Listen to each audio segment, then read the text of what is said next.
Media or Europe, good afternoon, good evening. Welcome to the Central Asia Program seminars. My name is Sébastien Pérouse. I'm a research professor working with Central Asia Program at the Institute for European, Russian and Eurasian Studies at George Washington University. So at a time when there are increasing concerns on global authoritarianism and assaults on freedom of expression, we are going to address today a highly important topic, which is safety of journalists in Central Asia.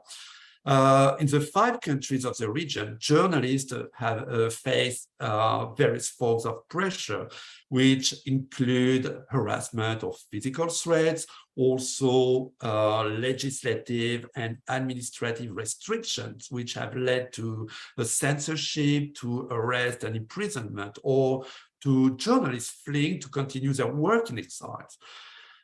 Journalists have also been threatened by local administrations or business circles when their reports challenge certain financial interests. And also, female journalists face specific threats, including sexual harassment and discrimination. So, to address this topic, we have today 4 very experienced speakers on this topic: Ms. Navbahor Imamova, Ms. Paloma Madrigal, Ms. Dilia Yusupova, and Ms. Umeira Bartier. But before giving the floor to our speakers, we are very, very privileged today to have with us Ms. Teresa Ribeiro, who is the OSCE representative on freedom of the media. Ms. Ribeiro is going to give introductory remarks. Ms. Ribeiro has a vast political, diplomatic, human rights and media experience. And prior to this position, she was Secretary of State of Foreign Affairs and Cooperation at the Ministry of Foreign Affairs of Portugal, while serving as President of the National Commission for Human Rights. Ms. Ribeiro was also Secretary of State for European Affairs at the Ministry of Foreign Affairs of Portugal and Deputy Secretary General at the Union for the Mediterranean,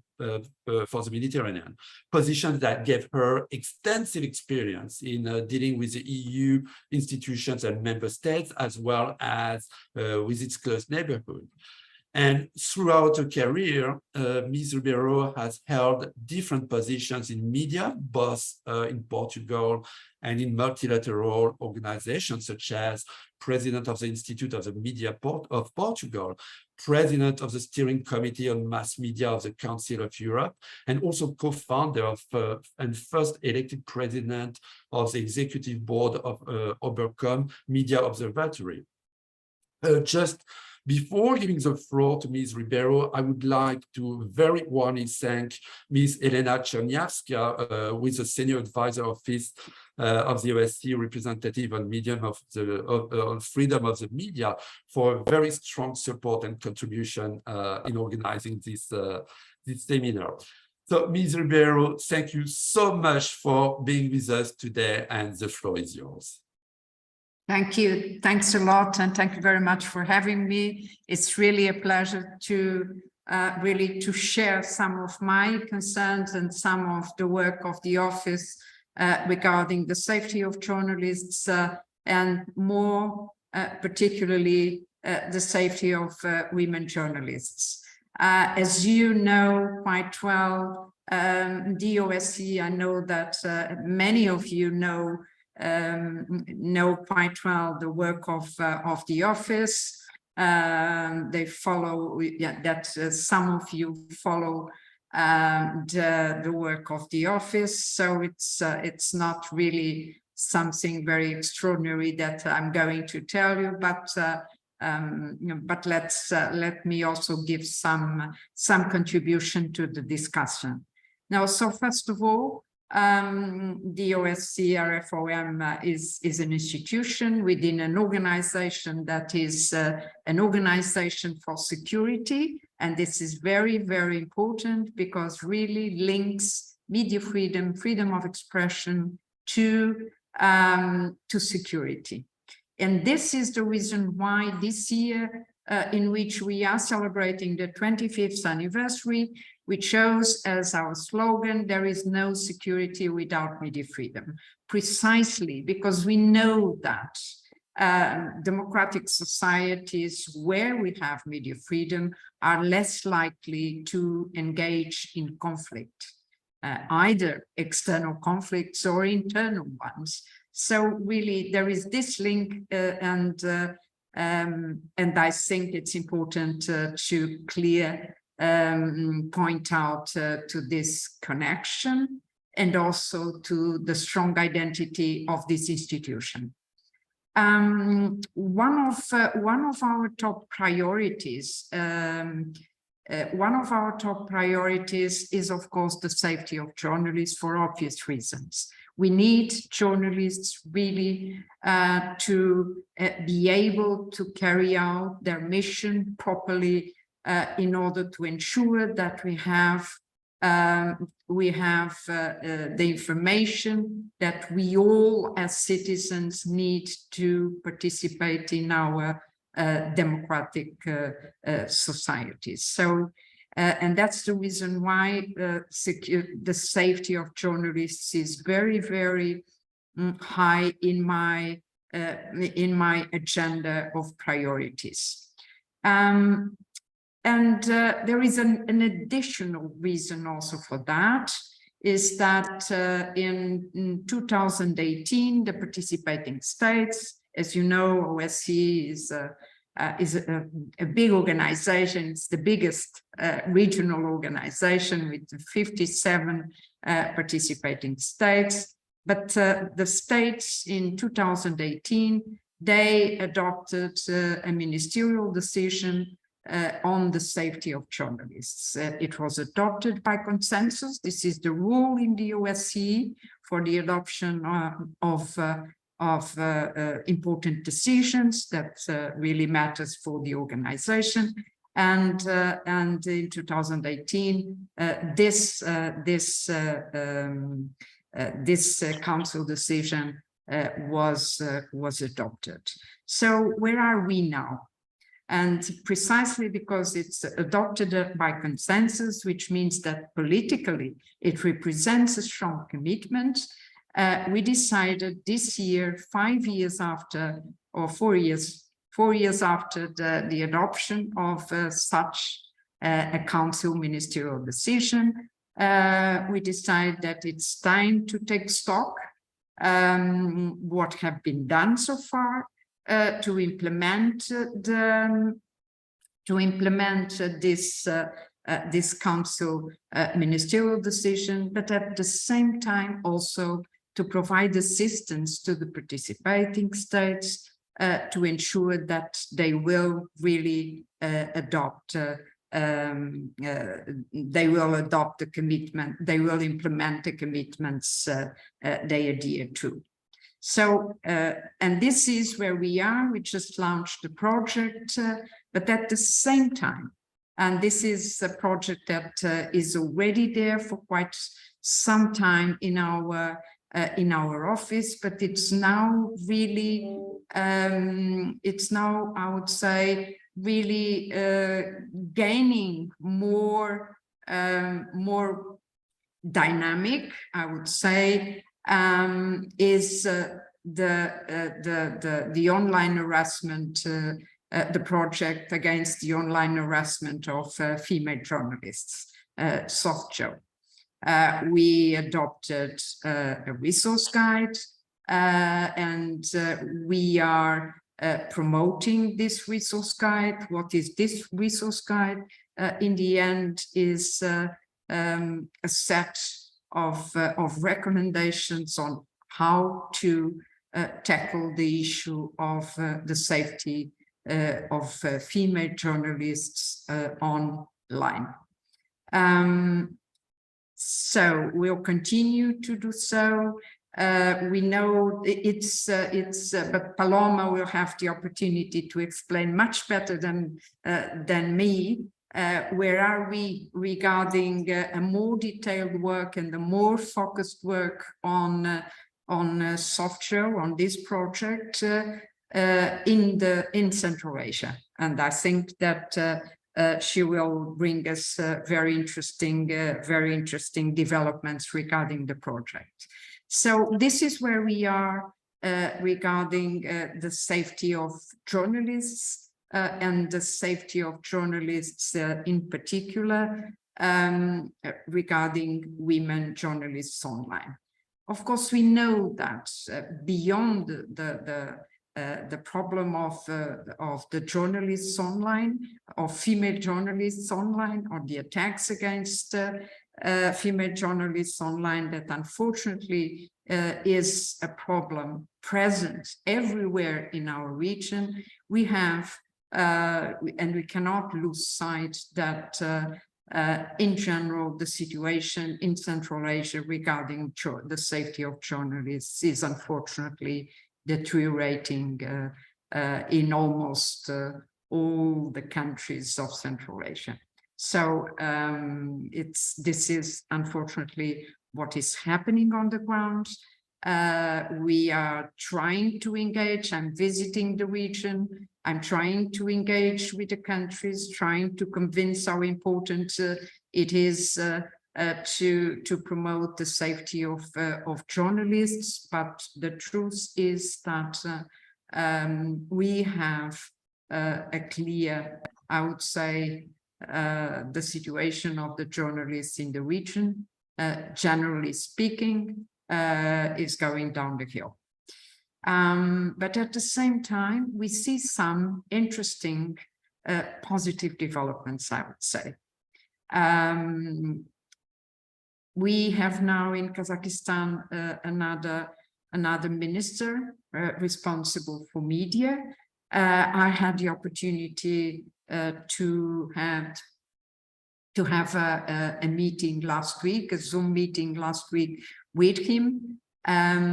Is very much interested in engaging with the office, with working with us. So let's see if the revision of or the amendment of the law on media will be in the future, or will show in the future some progress regarding the recent past.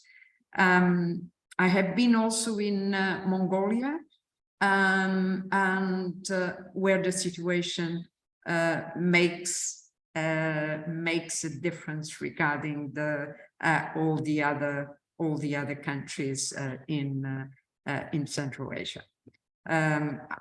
It's quite interesting because it's clear that the authorities are very much aware that democracy is what really protects their independence regarding two very powerful neighbors. So again, this is another interesting example in the region. Then we have, unfortunately, the case of Tajikistan, and I'm quite concerned about what is happening there. We have seen this last developments that are really terrible signs regarding the internal situation and the situation of the journalists themselves. And with this, I will leave you with your discussion. I will be more than happy to if you allow me to stay for a while with you and to follow a little bit. It's really a pleasure to be here and to have the possibility also to hear from the other panelists that are participating. So once again, thank you very much. It's really a pleasure. And also congratulations for organizing this kind of very interesting meeting. Thank you so much, Ms. Ribeiro, for this very important statement, which sets very well the framework and the complexity of what we are going to discuss today. And thank you for taking time to be with us today. So, of course, yes, you're more than welcome to stay with us as long as you want. So thank you very much again. Thank you. You're welcome. So I now give the floor to our speakers. So each of them is going to present about 7 minutes, I guess. Their presentation will be followed by a Q&A session. So please feel free to send me your questions or to send your questions in the chat box. So thank you so much to all 4 of you for being with us today. So we're going to start with Navbahor Imamova. Navbahor is a prominent Uzbek journalist at the Voice of America. She has covered Central Asia and the US for more than 20 years on TV, radio, and online as anchor, reporter, multimedia editor, and producer. Since 2018, she's also been reporting from inside Uzbekistan as the first ever US-based accredited correspondent in the country. In 2016, 2017, she was a prestigious Edward Mason Fellow in Public Policy and Management while earning a mid-career Master in Public Administration at Harvard University's John Kennedy School of Government. Navbahor speaks frequently on the regional issues in Central Asia, as well as Uzbek politics and society for policy, academic, and popular audiences. Her analytical pieces have been published in many leading academic and new outlets, including Foreign Policies, National Interest, and the Atlantic. So, Navbahor, the floor is yours. Well, thank you so much, Sebastian, and hello to everybody. Thanks for joining us. I'm thrilled to be part of this discussion. I want to say it's a timely discussion then when it is not relevant and urgent not to discuss media freedom and safety, right? I mean, this is always incredibly critical. I'm not speaking on behalf of our agency, but I want to say that VOA, my own organization, provides personal security for journalists when we travel to hostile environments or conflict zones. We also get regional security detailed briefings on the regions that we are traveling to, and we get personal protective equipment and personal trackers when needed. So it's a very serious matter for us at the Voice of America. Sebastian, the day you reached me asking me to join this panel, I was actually sitting in Tashkent with a group of female journalists, bloggers, and press secretaries discussing these very issues, specifically online violence, social media attacks, online bullying, harassment, sex-based discrimination at work, and what it takes to survive for female journalists in this sector, in this industry nowadays. Mental health, professional support, employment security, these are more critical than ever, and these need to be addressed across the region, as we know. With offline violence now extending to online, it's easier to commit violence, I would say, without consequences. And women are the main targets, we know, of online violence, especially women with voices like female journalists and bloggers, more than politicians, I would say. Online harassment, as we know, includes bullying, trolling, cyber stalking, defamation, hate speech that we're subjected to so much, public shaming, identity theft, hacking, how to protect yourself from all these attacks. Journalists in the region need help, to just put it as simply as I can. The governments, as we know, across the region claim to honor press freedom, and they claim to have all the necessary legal bases in place, but we also know that it's the authorities who actually violate these laws in the first place and threaten media and their representatives directly and indirectly on a daily basis. The overall picture, I don't have to tell you, in the region is quite gloomy, with everything that's happening in Kyrgyzstan, which has been relatively free severe than other parts of Central Asia. And if you look at Tajikistan, it's tragic. We have at least, as of yesterday, 6 journalists behind bars. So Tajikistan is leading in this area, unfortunately. And for a couple of years or more, starting sometime in 2017, all the way to the pandemic in Uzbekistan, we had an environment where journalists and bloggers seemed to breathe easier, as they put it. But then it became restrictive again towards the beginning of 2021, closer to the presidential elections there last year. And the way it's described in Uzbekistan is that right now, it's not as bad as it was before 2017 or before President Mirziyoyev came to power and started reforms. But it's not as good as it was in 2019, for example, just to make a comparison. And promoting the safety of journalists and combating impunity, right, for those who attack them must be central elements anywhere, as we just heard. And if you support media freedom and want to foster this professional, credible media environment that officials like to talk about so much in the region, then ensuring the security and well-being of those who work in this sector must be a priority. So in Uzbekistan, the government claims to have this as a priority, and the Agency on Information and Mass Communications is the main body that oversees these issues. The environment, the overall press environment in Uzbekistan. And then Tashkent also puts a lot of responsibility on regional district press services, who are the first ones that deal with any issues relating to journalists and bloggers. So when there is a case of an attack, they're the first ones that go in and tackle.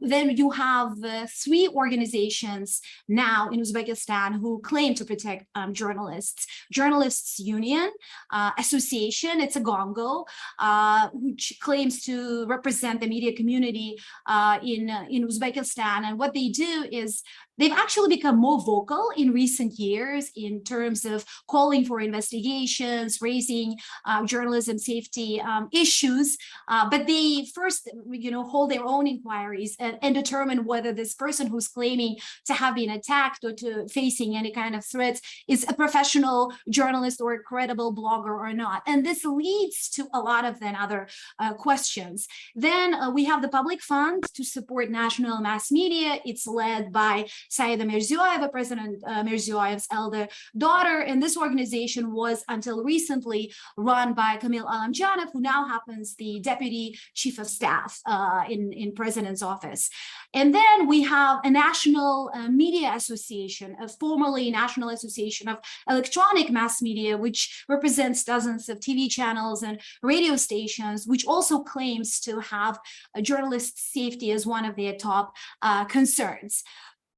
So, overall, I would argue that threats and pressure challenges that journalists face, bloggers face in the region are very similar to those around the world, specifically in developing countries and specifically in authoritarian environments. But then we have that every society has its own pains.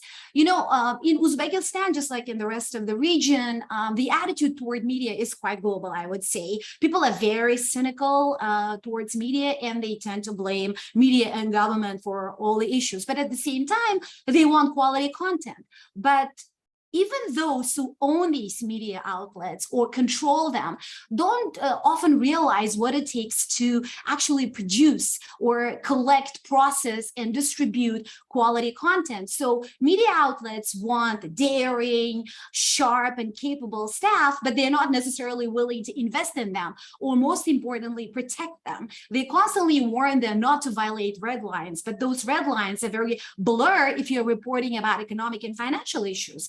If you're covering agriculture in Uzbekistan, for example, if you're in rural areas. So journalists who want to tackle these issues often have zero security and zero protection. Then there is something else which really concerns me as an Uzbek journalist, both who is, reporting from Uzbekistan time to time and from here. Many journalists and bloggers, and I'm accurate in saying this, are involved in deeply corrupt practices where they take money to produce positive coverage of issues. And the people who pay them for this kind of positive coverage are the authorities, local authorities, banks, businesses, NGOs, and individuals. And so, when I question our colleagues in Uzbekistan about this, they often tell me, well, we need to do this to make a living. And they also explain that they have clear terms and conditions, that even if they take money, the coverage that they offer, is really independent, they claim, or they say that the outcome doesn't depend on them.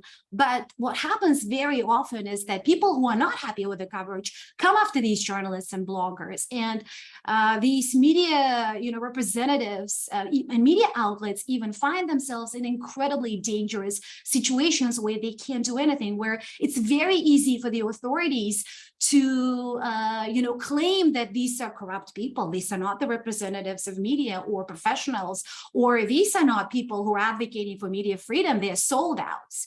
So, we can discuss this later in this, event. One thing that I want to go back before I finish my remarks is that we cannot emphasize enough on online violence. I think this is where we need a lot of attention. We should have started this discussion addressing these problems in Central Asia a long time ago. No journalist or blogger can be, let's say, shielded, right, from criticism. And it's okay to criticize us. And it's not about promoting, criminalizing, online speech. It's about protecting journalists and bloggers from threats that not only hurt them, it actually kills media freedom. It scares the younger talent and erodes whatever media freedom you may have in that environment. So I really hope that this is, these issues will be addressed. And I don't see much, serious steps being taken in this area. I want to stop here. Thank you so much, and hope to discuss this later further.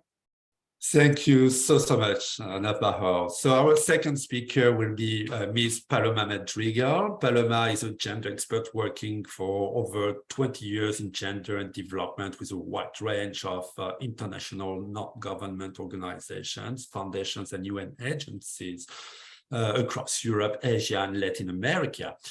At the office of the OSCE representative on freedom of the media, Paloma leads the Safety of Female Journalists online project, which is a female targeted intervention that aims to improve the safety of female journalists across the OSCE region and promote a gender responsive approach.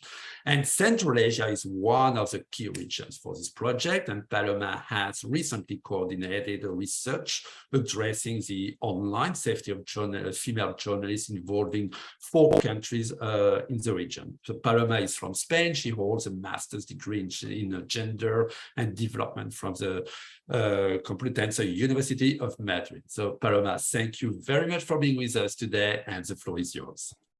Thank you very much. I'm very thrilled to be here. I will be sharing my screen. Let's see if the technical issue works. Share. Here we are. Can you see it? Can you all see it? Yes. Okay, I guess yes. Okay, so I will be talking and giving information about the safety of female journalists online projects, as we call it by acronyms, the SOFJO project. I will be briefly mentioning who we are, because already Ms. Ribeiro said who we are. What is this SOFJO project about? I will be talking about the background of the research in Central Asia, and I will be sharing with you 5 preliminary findings. Well, OSCE, is the world's largest regional organization. We have 57 participating states. Within the OSCE, Ms. Ribeiro is the representative on freedom of the media. It's an institution. We are monitoring media and promoting freedom of expression in the OSCE area. As Ms. Ribeiro said before, safety of journalists is core in our mandate. We have international and internal commitments, so we are really focusing on safety of journalists. But you will wonder why we have a project that is dealing with safety of female journalists and why is targeting online safety. So I would say here the keyword is invisibility. I think this project is focusing on 2 concepts that are not very visible for some of the participating states. The first one is the gender-based violence, and the second one is the online violence, as the panelists before me mentioned. So I'm not saying that male journalists are not being targeted and they are not subjects of harassment or attacks. They are, but the specificity of how female journalists are targeted is very different. Is more serious. Is related sometimes even with the fact that they are women. It's not uncommon to find comments like, "What are you posting this? Why are you searching on that? You are a woman. You have to be taking care of your kids at home." So it's attacks that are based on the fact that they are women. Are different types of attacks because they are also more personal. They are also affecting family, and they are very sexualized. It's unfortunately very common to find even rape threats. The second visibility concept for some of the participating states is the online violence. For some of them, what is not happening offline is simply not happening, and we cannot deny that nowadays what is happening online is really having a huge impact, not only in us as individuals, but also in society.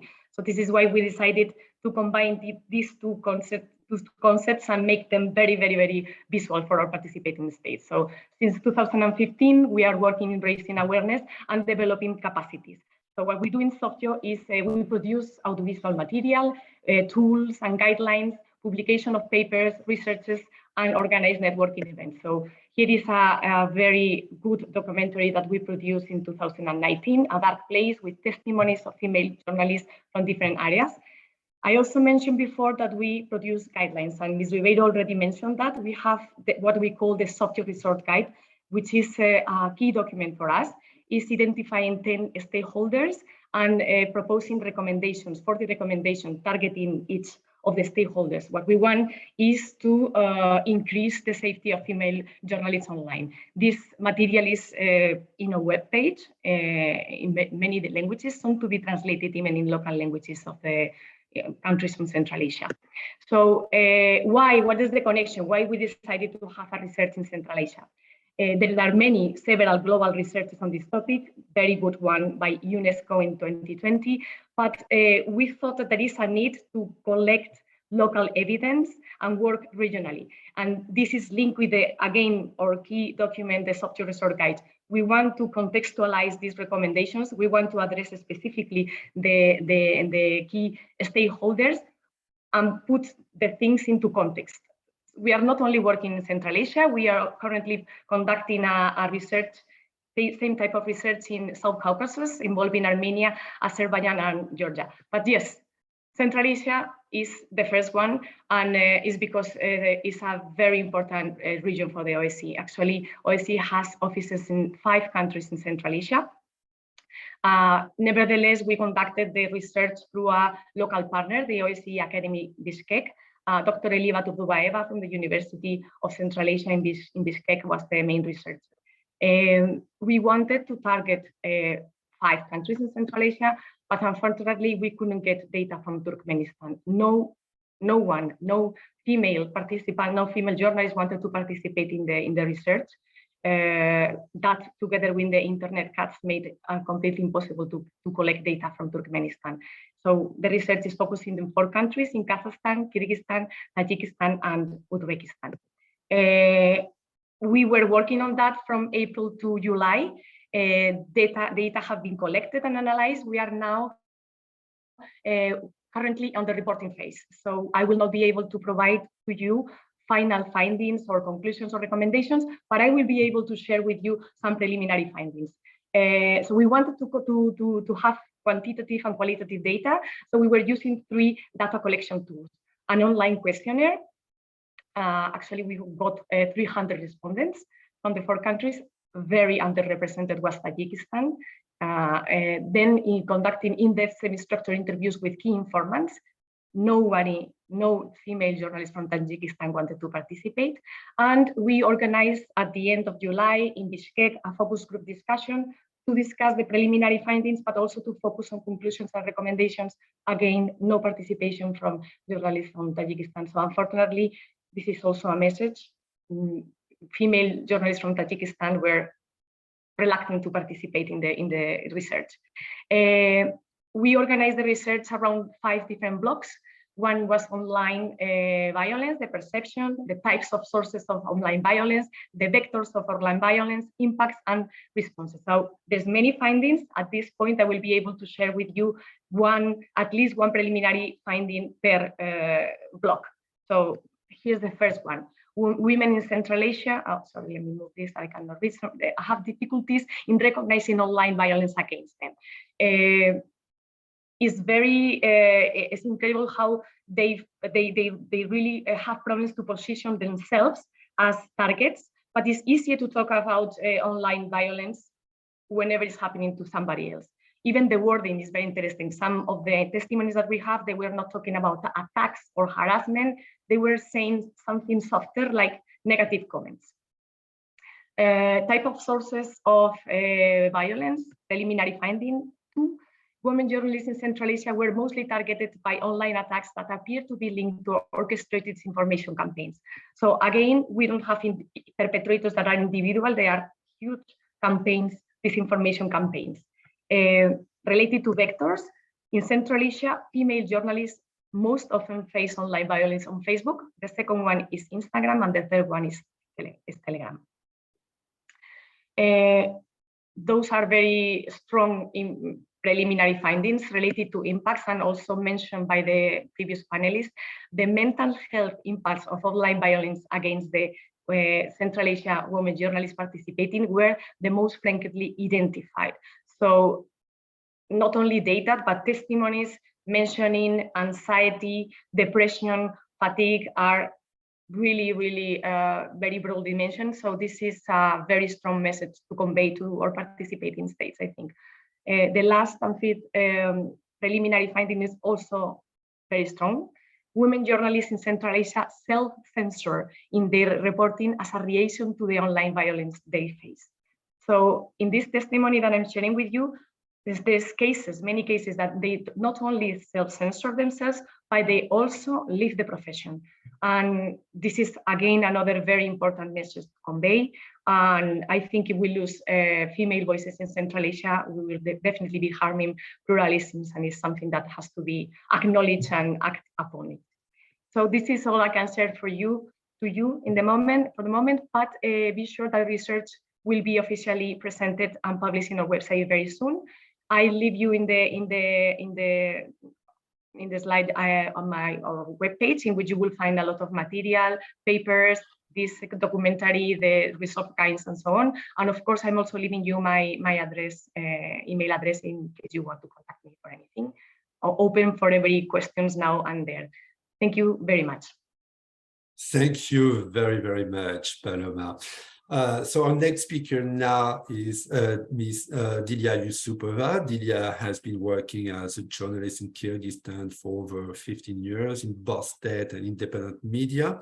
She currently works in the online editorial office of Cactus.media, which is an independent media which has existed for more than 7 years now.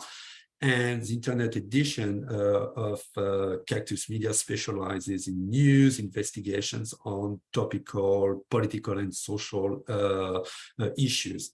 And Dilia specializes in the political and economic sphere. So Dilia is going to present part in English and part in Russian. So the part in Russian should be translated by Elena, who very nicely accepted to do the translation. So Dilia, the floor is yours. Hi, everybody. Thank you for invitation. My English is well, but not well for presentation. First of all, I want to, excuse for my English. I start my information from about Kyrgyzstan. Kyrgyzstan is has an independence mass media, but we have a problem. More and more often, the government of Kyrgyzstan shows intolerance to alternative and critical opinions of its own activity. This intolerance manifests itself in public accusation in the address of journalists, mass media, bloggers, and activists, serving as kind of signal of state official and need to exert pressure on critics of the government. However, the presence of the alternative opinion and the opportunity to express it freely the basis of the right to freedom of speech and freedom of expressions. This is right to be protected by the state to declares elegance and the highest level of human rights to democracy and respect. That's why respectives the authorities must to refuse and attacks on freedom of speech and pluralism of opinion.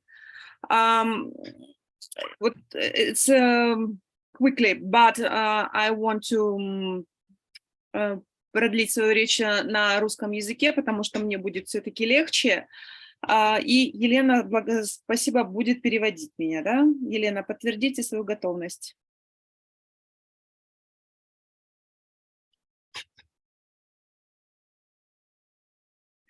For Paloma and others, Елена will be translating my speech because I want to speak in Russian. Thank you. В первую очередь я хочу отметить, что за последний месяц в Кыргызстане резко ужесточилась ситуация со СМИ, хотя президент Садыр Джапаров говорит о том, что свобода слова в Кыргызстане существует и будет дальше существовать. Firstly, I'd like to stress that within the last month, the situation with the freedom of the media in Kyrgyzstan has worsened, although President Japarov has insisted that freedom of the media existed and will exist in the future. Что касается свободы слова в Кыргызстане, сейчас существует один закон, который позволяет в один момент по одному решению, неизвестно кому, причем закрыть любой интернет-сайт, заблокировать информацию, попытаться заблокировать информацию в интернете о каком-либо блогере. И хотя этот закон называется закон о противодействии уже информации, мы считаем, что этот закон направлен против масс-медиа. Currently, there is a law in the Republic of Kyrgyzstan which allows at any moment, any given moment, to close any medium, quite unclear by which decision, in as much as to block an online site, in as much as block information by a particular blogger. The law is officially the law on countering false information. However, the media community in the country considers that this is the law aimed at independent journalists. Что касается работы со СМИ, сейчас также идет попытка поменять закон о СМИ, который существует в стране с 1992 года. Он достаточно хороший, единственное, там не хватает попытки контроля интернета, которого сейчас пытается добиться правительство Кыргызстана. Yet another tendency has been an attempt to change, to modify the law on media. The law as such has existed since 1992, and actually it's quite okay. The only missing component is the control or regulation of the internet. And this is precisely what the current authorities are trying to do by amending the law.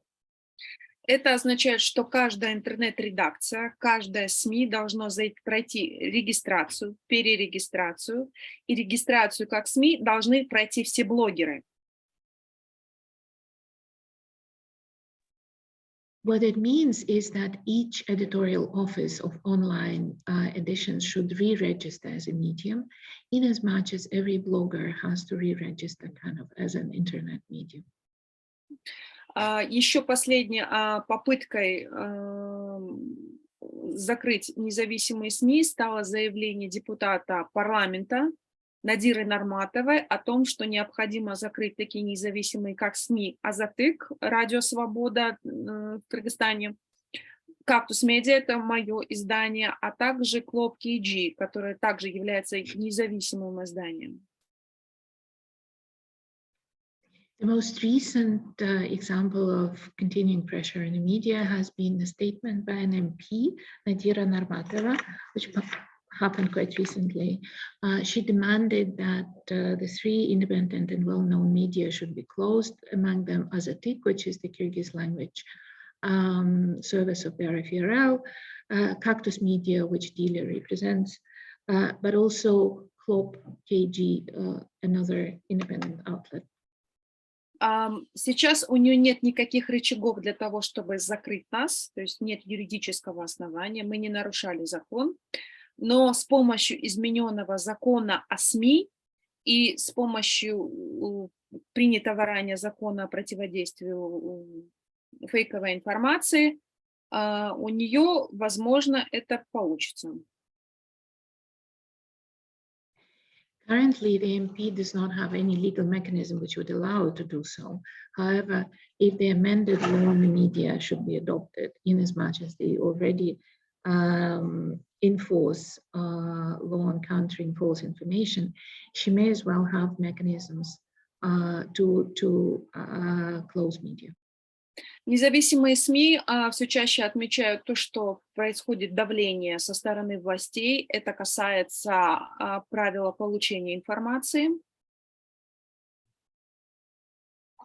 Independent media have more and more frequently complained about access to information, especially access to information from the authorities.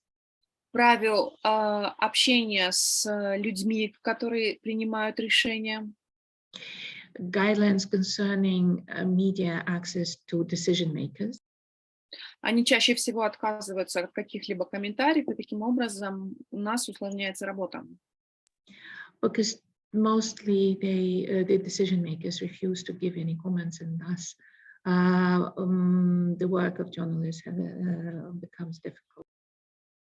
Но спасибо коллегам, которые поддерживают свободу слова в Кыргызстане, другим важным независимым организациям, международным институтам, которые нам помогают добиваться свободы слова. Мы провели митинг, например, в поддержку нас.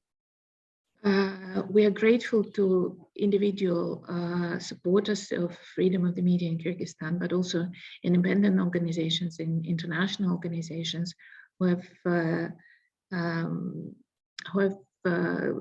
consistently supported us. For example, we recently conducted a march or a rally in support of freedom of the media in Kyrgyzstan.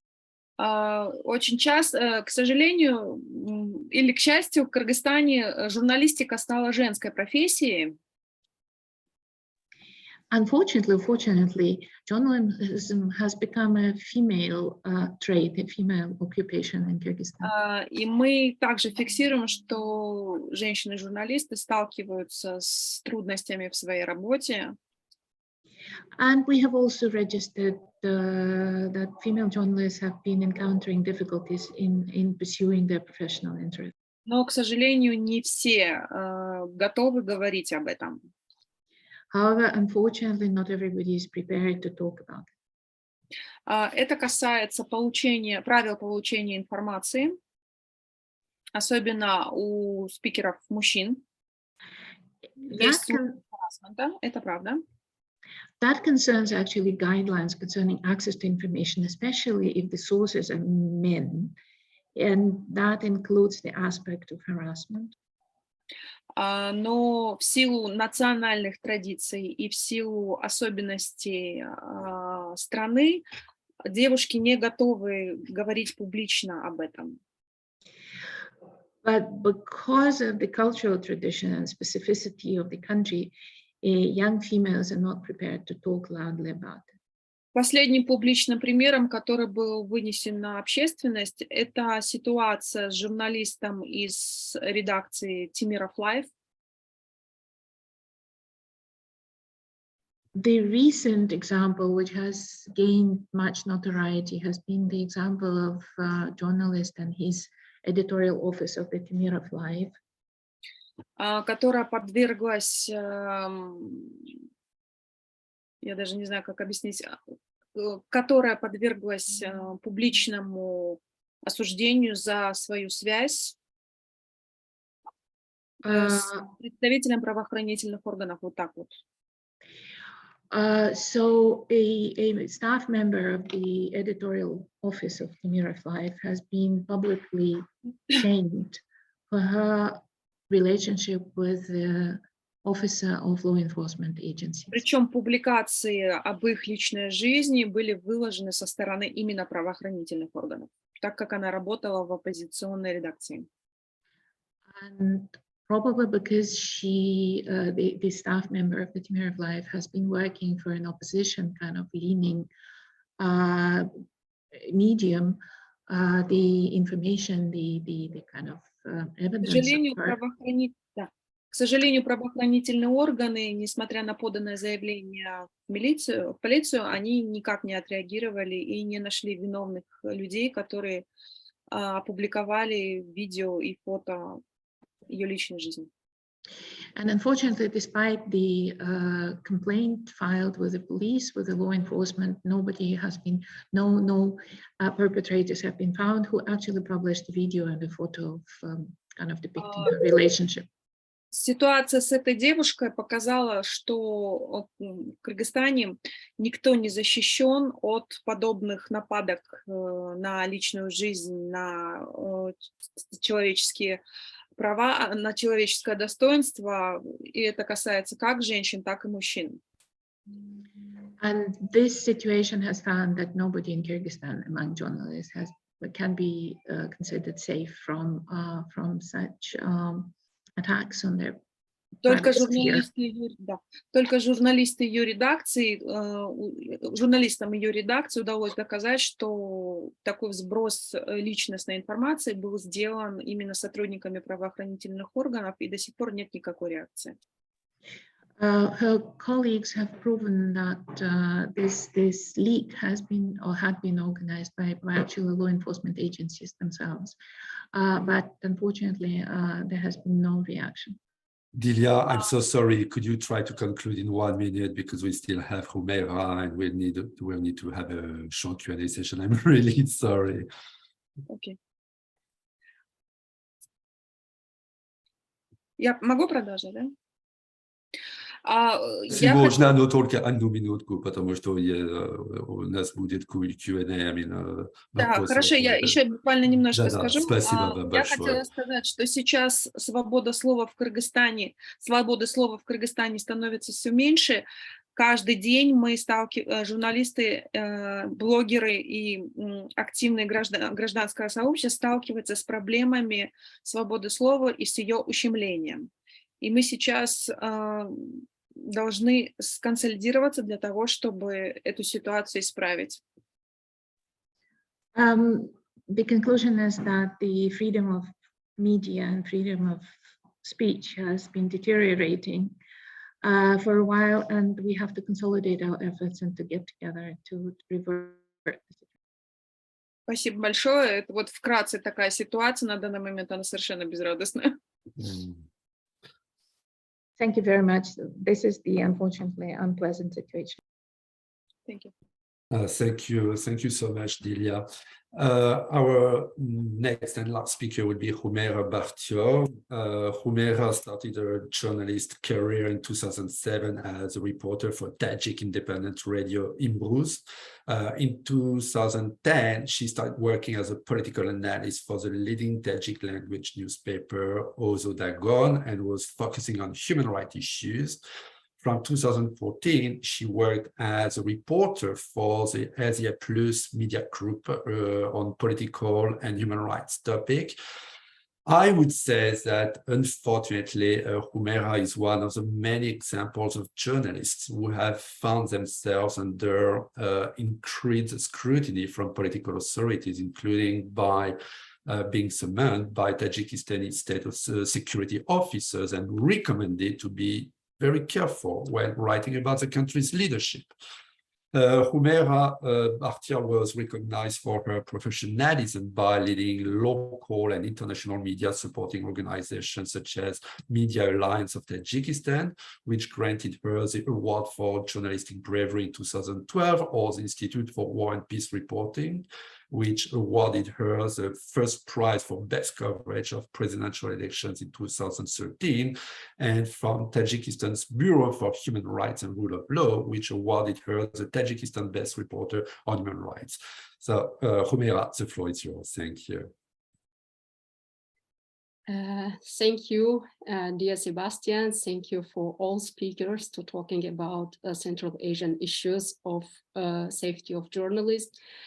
For first, I would like to thank Central Asian Program, George Washington University, and you specialist, dear Sebastian, for organizing such kind of useful discussion about our situation. So actually, I have wrote a totally different statement for today, but when I heard dear Paloma and Mr. Ribeira about situation in Central Asia, and especially Mr. Ribeira's visit on Tajikistan, I wanted to change my statement for today. So for first, I would like to remind that in 2017, 18, and even 19, I was a kind of participant for SoftJaw when it was organized for the first time. And I really wonder why Tajik journalists are not agree to take a part in such kind of research. But I personally really every time ready, and many times even I personally to write even to OSCE office every time, and I will try every time to inform what's going on in Tajikistan. This is about it. And after Ms. Ribeira's visit on Tajikistan, when was sentenced to jail 2 young journalists, one of them for 7.5 years, and another one yesterday got 10 years, I think. OSCE and another journalistic organizations and even such kind of international project can take it such kind of serious signal what's going on in Tajikistan with journalists, and even right now with bloggers. If 10 years ago and 12 years ago, I have got every time street by KGB and by Ministry of Foreign Affairs, by President Apparat, don't write about political issues, I was all times threatened, don't cover about nepotism on corruption in public. But right now we will see, after this arrest of this journalists who they are left already their professional 2 or 3 years ago, but right now they are arrested for covering social issues, social problem in Tajikistan. So I wanted to say that 10 years ago, it was totally forbidden and dangerous to write just about political issues, president family, but right now you have no any kind of choice to describe anything what's going in Tajikistan. And of course, if you will ask officially Tajikistan, they will say that we have such kind of independent media, but we have independent but not free media. Because after 2015, when were closed most famous opposition party, and were closed many leading media, independent media, after that you cannot read any kind of political news, article, analysis on Tajik media. It means that last 7-8 years, there is totally a vacuum in this area, and people and citizens in Tajikistan and people who they really don't have any kind of information. And that's why in this kind of situation, Tajik government propaganda takes very high. And everyone who are reporting or writing about the situation in the country, and usually Tajik journalists, activists, or some kind of politicians use social network like YouTube, Facebook, or sometimes Twitter, all of them will be recognized as a traitor. Here, some of colleagues reminded about dangerous or harassment against female journalists. And me as a Tajik journalist who last 10 and even 12 years getting this kind of trolling, bullying, attack, and this kind of online harassment, I'm really very sad to say that it is really difficult. As I told even in SoftJaw in 2018, that me personally as a journalist, I put physical harassment and moral harassment, which I call such kind of online attack, I put it in the same level. Because if physically they will try to destroy you, soon or later you will try to recover yourself, your body. But Tajik government will use the totally different and very horrible methods by treating you morally. And it gives a result. And we right now see that how many journalists, Tajik journalists, and even who are abroad, like me, we are trying to be more carefully. We are trying to be far from our professionalism, because it is really difficult. Because after my activity on social network, especially on Facebook, I remain Facebook because I could say that the Facebook is the only platform in where Tajik audience still can share some ideas, some opinion. It is the only platform in Tajikistan or for Tajiks who lives abroad.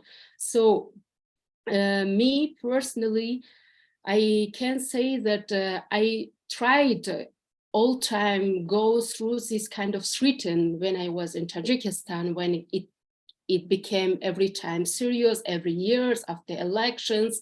And in 2015, when there was a trying of kidnapping myself by KGB, I tried to continue my way, but I cannot continue this, my professional job, after when was threatened my family.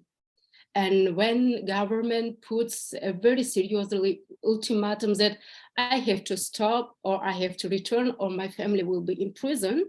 So I knew that everyone or every country have to give such kind of victims for freedom.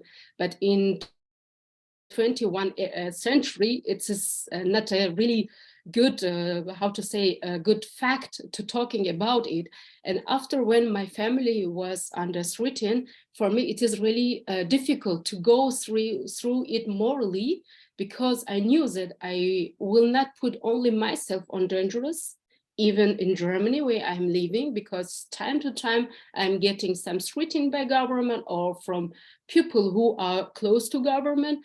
But I have to be care of my family, because when my father was invited by KGB many times by police in Dushanbe to some friendly conversation, after which he took a heart attack, and really last 2 or 3 years, when I'm going to start to publish anything on social media, I all time thinking not about threaten which I can get from government, or I'm thinking already about my family reaction, about my brother reaction, about my cousin reaction, because all of them write me, why you are doing it, you have not to do it, you have to stop, you have to think about us, you have to think about your and our safety. And it is me, I think that I'm just one example, or such kind of journalistic terrible way in Tajikistan, but I knew more than 10 cases in Europe. And I would not like to only talk about female journalists. There are also many men whose family are in danger, and many my colleagues whose fathers are political prisoners. And I found this situation more terrible for them, because some of them got some video and audio records from their fathers who are in prison. And every time when they are doing some journalistic job, they they receive such kind of threats that you have to stop, because in this audio or video material, their father are crying because they are thinking that they are under this torture in prison, and they have to stop. And that's why I think of course, I knew that in whole Central Asia, we don't have such kind of freedom of speech or freedom media or safety or for journalists. I knew what's going on in Uzbekistan, in Kazakhstan, in Kyrgyzstan, and Turkmenistan is totally closed country. But I think that in Tajikistan, the situation going to be more terrible and a hopeless situation, because if 5 or 7 years ago we believed that such kind of organization can us help, and in which we believed, but right now after all these years you will understand how alone are you, because nothing is changing to good, but everything's going on to worse and more horrible. And I would like really to find such kind of methods or mechanism to stop this kind of threaten or terrorizing journalists, because as I remind, journalists already last 7 and 8 years, they have totally afraid to cover about political issues, about nepotism, about how Rahman is preparing to give this government to his son, but the journalist also has afraid to cover about some social issues after arresting these 4 bloggers in Tajikistan. And right now I can say that there are around 20 journalists who are in prison in Tajikistan, and some of them got life prison, and some of them more than 15 years. So thank you very much. And and it's very sadly when we are organizing such kind of discussion, but all time it's not so enough time to tell about situation. But I'm thankful to all colleagues who were there and for organizing this event again. Thank you. Thank you so much, Humaira, for this very important statement, for, I mean, sharing with us all your difficult experience in Tajikistan. We are unfortunately very late, but if you don't mind, as we started a little bit late, I would just like to take maybe a couple, 2 or 3 questions before concluding. We have first question, which is on the bloggers and journalists. The question is, could you clarify the difference between them and which of them is more vulnerable to pressure in terms of speech freedom? I can answer the question. Sure. I mentioned both. I don't use them interchangeably, but we cannot ignore bloggers when we look or discuss when we look at or discuss the media environment in Central Asia, specifically in Uzbekistan. In general, journalists differ in their approach because they should be balanced and objective, and they cannot be opinionated as they present news and information or analyze issues, whereas bloggers are free to do though. Bloggers are usually very opinionated and they promote certain agendas. In general, they get more credibility if they're talking about social, political, and economic issues that are relevant to everybody's life. So in Uzbekistan, for example, bloggers are the ones who are covering corruption, who are focused on, anti-corruption efforts. They are the ones who are talking, who are bringing out very sensitive issues. And smart journalists and bloggers usually work together. They help each other.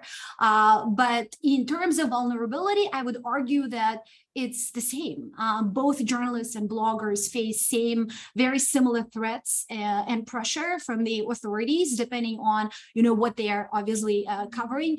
In rural areas in Uzbekistan, if you're covering agriculture, if you're covering small businesses, you never know whose turf you're in, and all of a sudden you may get targeted from completely unknown groups of people. These interest groups, businesses that are somehow related to somebody in power in Tashkent. And if you're a journalist also covering those issues, you get harassed, you get threatened. And we've seen so many of them in general. And the governments usually try to, I want to use the word trash, trash bloggers by saying that these are not professionals, these are activists, and and they are after certain agendas, or they are playing, they're the folks representing various interest groups. But then I usually urge people to judge them based on what they're offering.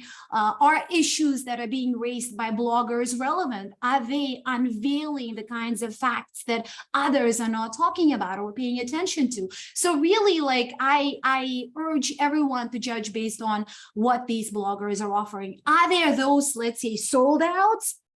Yeah, you can find many of them. As I said, paid content, which is not disclosed, is very widespread in Uzbekistan. So you need to look at who is doing this for what and how honest are these bloggers and journalists. So at the end of the day, I think there are ethical differences between them, but both are collecting information, processing information, questioning authorities in many ways equally, if not, more than each other, anywhere in Uzbekistan, and I would also argue in other countries. Thank you so much, Navbahar. Second question is related to the security services. And the question is, what initiatives, including passing legislation, conducting public service announcements on harassment, and punishing the responsible security services entities, would be most effective and possible to implement? Anyone wants to respond to that? I can. Yeah, okay, go ahead. I guess others seem to be contemplating. And I saw that Steve asked this question, who has done enough research on this, and I really appreciate it. As we know, in Central Asia, you can pass as much legislation as possible. There is, as they argue, there is so much legal basis for the protection of journalists. But see what's happening, right? If the security services want to come after you, they will.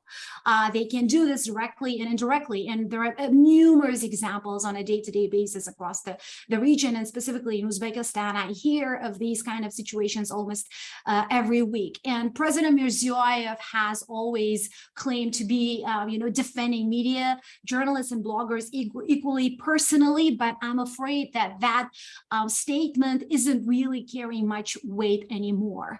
As I said, it's a more restrictive environment, relatively more restrictive environment in Uzbekistan than in 2019, before the pandemic. And bloggers and journalists very often use those statements by President Mirziyoyev as a way to defend themselves, to validate their roles, but it doesn't help. If the security services want to come after you, they will. And local security services, every district has a security service that specifically oversees what they call information security. So any journalist or blogger can get a direct phone call from these services questioning their coverage, or warning them, or talking about how they need to sit down and have a conversation about about current affairs. So at the end of the day, I think in authoritarian regimes, it's really one person who can change the picture. If leaderships can really personally,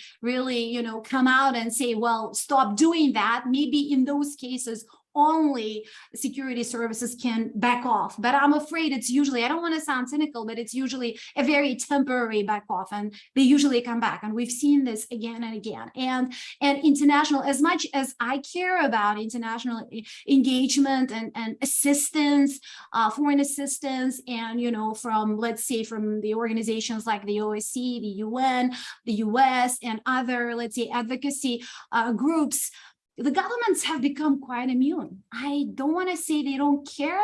They care to an extent, but in general, they're going to go do whatever they want to at the end of the day, and they're getting away, unfortunately. I mean, look at what's happening in Tajikistan. It's a clear example. So we need to do more brainstorming, and I think it needs to be a multi-dimensional approach, and specifically targeting or focusing on specific situations situations. Yeah, we can discuss as much about general measures as possible, but at the end of the day, for example, digital literacy, right? Preparing journalists to defend themselves personally, because at the end of the day, it's as Humaira just said, it's about her family, it's about her personal security. What can you do when you are targeted? Who do you go to? Are there any people who are going to vouch for you? Is your media outlet, has somebody responsible to deal with these kinds of issues? What kind of risk assessment do they have at work? And who do you really go for help? I think that's the question we need to have an answer for. Thank you, Navarro. Humaira, do you want to add anything? I see you raise your hand. Yes, I raised my hand because I wanted to hear Navarro remind about how journalists can be in safety or they defend themselves in Uzbekistan or in region.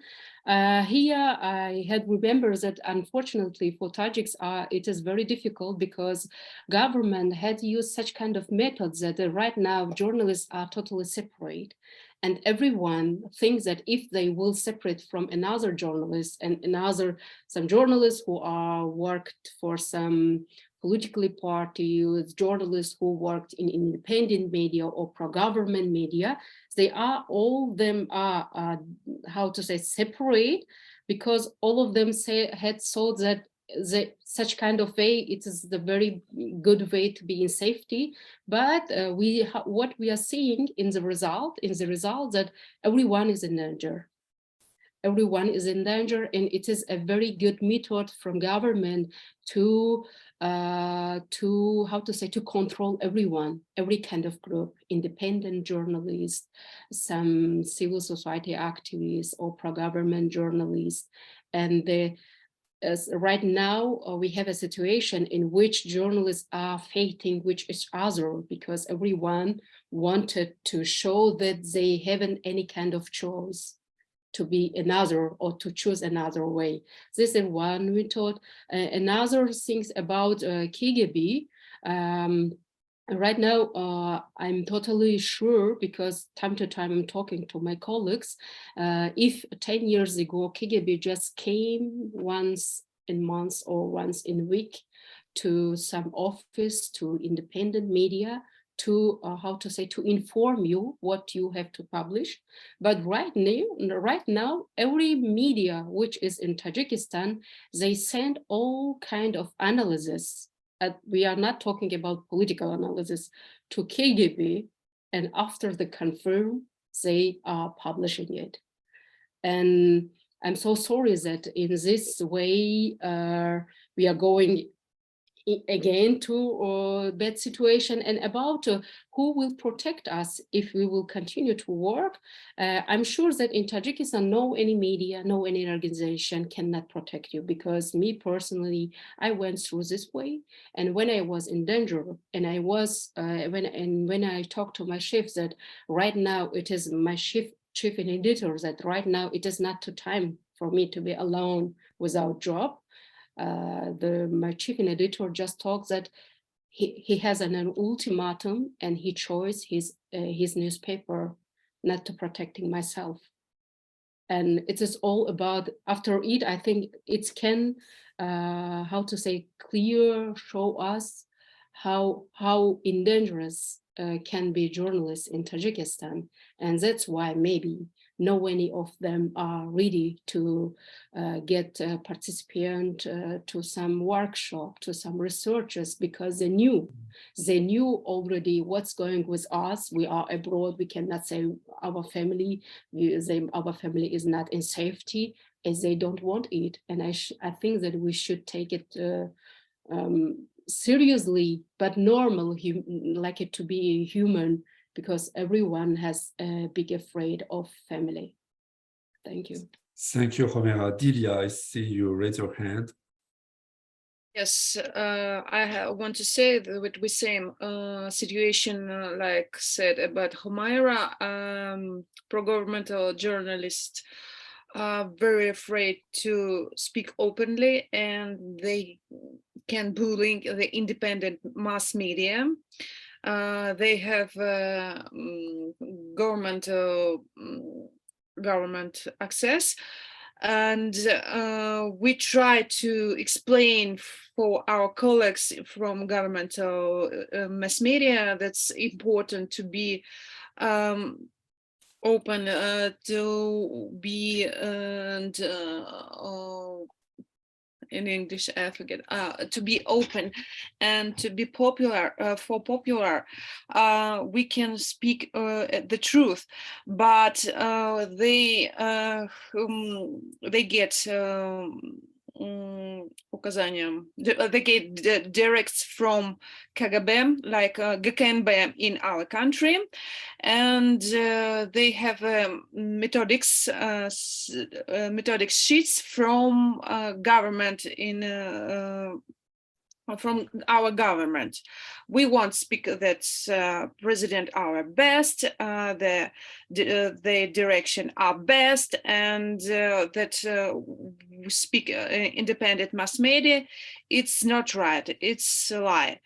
And we independent mass media don't want to get for work the journalists from the pro-governmental mass media, because we have the different point of view, and it's hard to change this.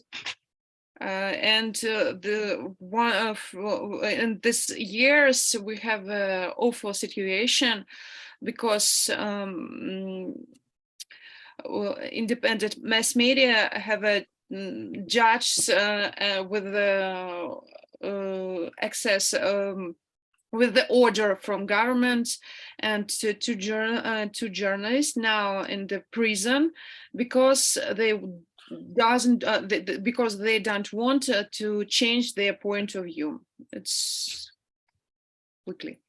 Thank you so much, Lilia. Unfortunately, we really need to conclude. I would just like to give maybe a chance to Ms. Ribeiro or Ms. Madrigal if you want to add anything. No, okay. So I'm really sorry. We are late. I again apologize for our technical issues at the beginning of this event. I would really like to thank all our participants today, Ms. Teresa Ribeiro, Ms. Navarro Imamova, Ms. Paloma Madrigal, Ms. Dilia Yusupova, and Ms. Humera Bartia. First, of course, for your presentation, the discussion today, for sharing with us your sometimes very difficult experience. But second, for your commitment in improving freedom of expression and contributing to raising awareness on journalist issues, safety in Central Asia and beyond. So thank you very much. Again, I would like to thank Ms. Elena Czerniawska for tremendous help to organize this seminar and for translation today. And of course, I want to thank our audience for being with us today for the questions. So we look forward to having you all again in one of our upcoming Central Asia Program seminar. Thank you. Have a good day or have a good evening, and goodbye. Thank you so much. Thank you very much. Great to see everybody. Good luck. Take care. Thank you so much. Good night.